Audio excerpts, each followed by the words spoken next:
করেছে pain gaming. On the other side red rock right now in mill, নিজেদের সেই পূর্বের ড্রপ পয়েন্ট বাংলাদেশের গর্বরা আজকে ফিরবেন আরো একবার।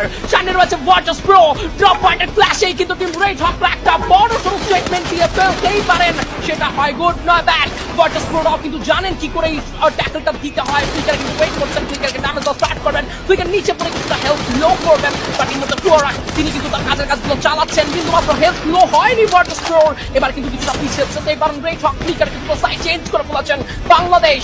এবার কিন্তু ফাইটটা কন্টিনিউ করবেন, ফ্লোরাকে কিন্তু যথেষ্ট ড্যামেজ জুড়ে দেওয়া হয়েছে, তবে কোনো থার্ড পার্টি এঙ্গেজ না হলেই হয়। এই মিল কত বড় একটা স্টেটমেন্ট, কত বড় একটা ড্রপ পয়েন্ট টিম রেড হকের জন্য, কত বিগ ম্যাচ এখান থেকে বেরিয়েছে, কত বড় চ্যাম্পিয়ন টাইটেল এখান থেকে এসেছে। ফ্রি ফায়ার ই স্পোর্টস বাংলাদেশের সিনারিওতে রেড হকের জন্য এটা সবথেকে big start. What a show from the side of RH Blade, and let's see Blade এর আবার কিন্তু আসতে পারতো, but situation gone wrong way.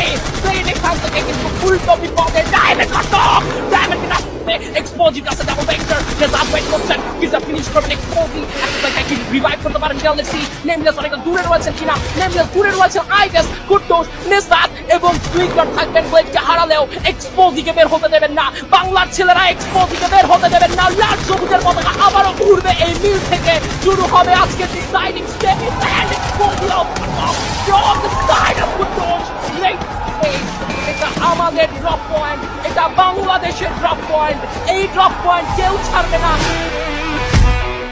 Memory Sports, Evos, they are fully dominating and পেছন থেকে এবার ফ্যালকনের নিজেকে প্রমাণ করা বাকি। 11টি কিল রয়েছে নিজেদের খাতায় এবং সামনে থাকা team it's the Evos, it's the 4v4 moment right now and প্রবেশ করবেন ফাইটে। এইন গডের উপর একটা ভালো ট্রেবল হয়েছে, দুটো ড্যামেজ খেয়েছে প্লেয়ার এন্ড সেই ক্ষেত্রে আরো একের পর এক ট্রেবলটা হয়তো খুব বেশি ভালো কিছু ইঙ্গাত তো দিচ্ছেই না ইভোসের জন্য। সিনারিওটা বেশ কঠিন, ফ্যালকন একেবারেই পুরো দমে এগিয়ে যাচ্ছেন, আর একবার জাম্প করছেন। M590 ইউজেস দেখতে পাচ্ছিলাম, ব্লু ওয়াল কোনোভাবেই তাদেরকে আটকাতে পারছে না, বাট এবার ইভোস 3টি প্লেয়ার লুজ করবেন। ফ্যালকনদের জন্য এটা একটা সুযোগ and Yata at last, it's a very big moment.